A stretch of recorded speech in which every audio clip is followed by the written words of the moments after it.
بسم اللہ الرحمن الرحیم۔ اسلامی عقیدے اور نقطہ نظر کے اعتبار سے یہ دنیا فانی ہے۔ اس دنیا میں جو کچھ موجود ہے سب فنا ہونے والا ہے، اور اس کی واضح علامت اور دلیل یہ ہے کہ دنیا اور اس میں موجود اشیاء میں چینج آتا ہے، تبدیلی آتی ہے، تغیر و تبدل ہوتا ہے، اور جو چیز تبدیلی کو قبول کرتی ہے، جس چیز میں چینج آتا ہے، وہ قدیم نہیں ہو سکتی، وہ واجب الوجود نہیں ہو سکتی۔ قدیم اور واجب الوجود صرف رب تبارک و تعالیٰ کی ذات ہے۔ یہ دنیا فانی ہے، اور اللہ تبارک و تعالیٰ اس فانی دنیا میں ایسے معاملات اپنے بندوں کے لیے ظاہر فرماتا ہے جو معاملات اس بات کی خبر دیتے ہیں کہ دنیا فانی ہے اور بقا صرف رب تبارک و تعالیٰ کی ذات کو ہے۔ انہی علامتوں کی ایک کڑی، ایک سلسلہ سورج اور چاند کا گرہن ہے۔ یہ را کے ساتھ بھی پڑھا جاتا ہے گرہن، اور را کے بغیر بھی پڑھا جاتا ہے گہن، سورج گہن یا سورج گرہن۔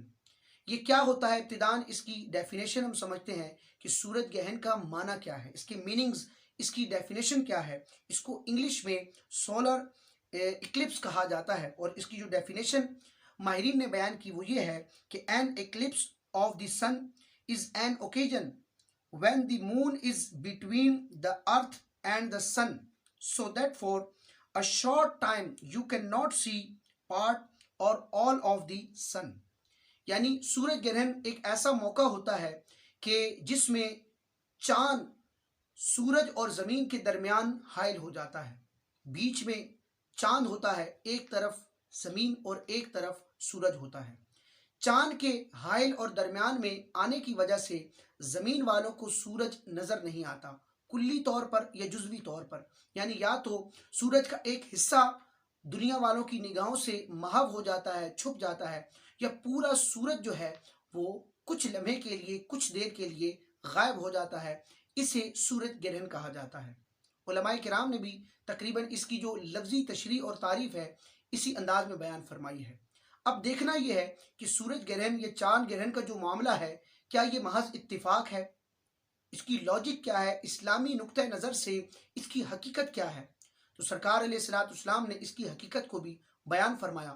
نبی پاک علیہ السلام کے دور میں جو مشرکین تھے، ان کا یہ عقیدہ اور نظریہ تھا کہ اگر کوئی شخص جو کہ بہت نیک ہو، عظیم ہو، وہ دنیا سے جاتا ہے تو اس کے دنیا سے جانے، اس کے فوت ہونے کی وجہ سے یہ سورج گرہن یا چاند گرہن کا معاملہ ہوتا ہے۔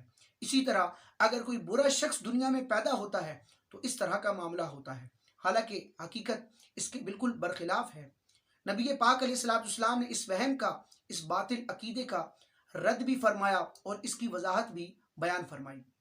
نبی پاک علیہ السلام کے شہزادے حضرت ابراہیم رضی اللہ تعالیٰ عنہ جو بچپنے کے عالم میں رب تبارک و تعالیٰ کو پیارے ہوئے، آپ کا وصال ہوا۔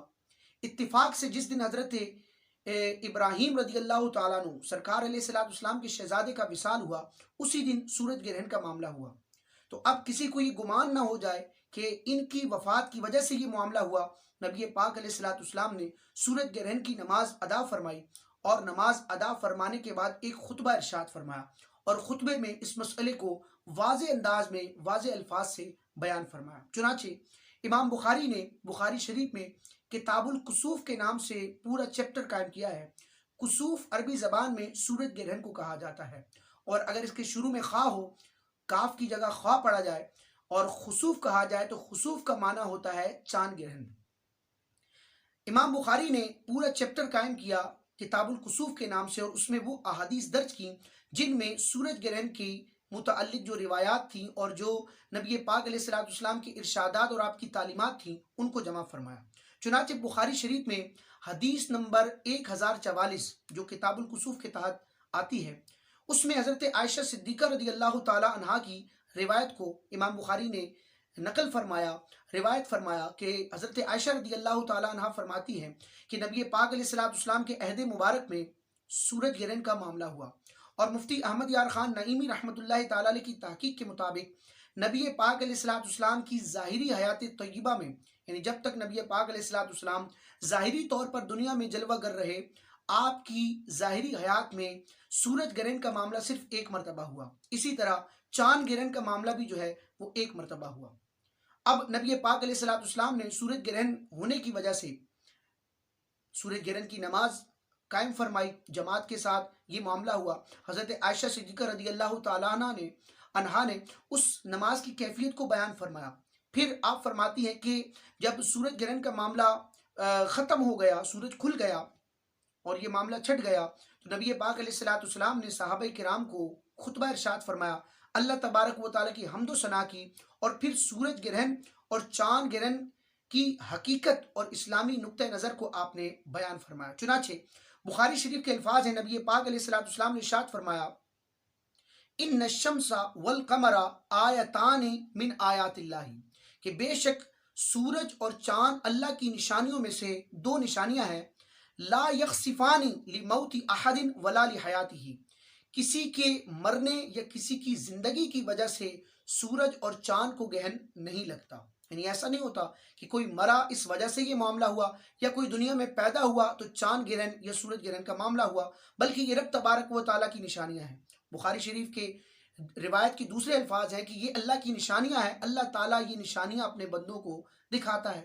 اور بخاری شریف ہی کی ایک روایت کے الفاظ ہیں کہ ان اللہ تعالیٰ یخوف بہما عبادہ او کما قال، کہ اللہ تبارک و تعالیٰ چاند گرہن اور سورج گرہن کے ذریعے اپنے بندوں کو ڈراتا ہے، اپنے خوف سے ڈراتا ہے، اپنی ذات کے جلال سے ڈراتا ہے کہ لوگ مغرور نہ ہو جائیں، لوگ سرکش نہ ہو جائیں، لوگ رب تبارک و تعالیٰ کے غضب سے اور قہر اور عذاب سے غافل نہ ہو جائیں کہ کائنات کی اتنی بڑی بڑی چیزیں، اتنی عظیم مخلوقات، سورج اور چاند جو ساری دنیا کو منور کر رہی ہیں، سب اس سے مستفید ہو رہے ہیں، لیکن رب تبارک و تعالیٰ چاہے تو ان کے جمال کو، ان کی تابانی اور چمک اور روشنی کو سلب فرما دے۔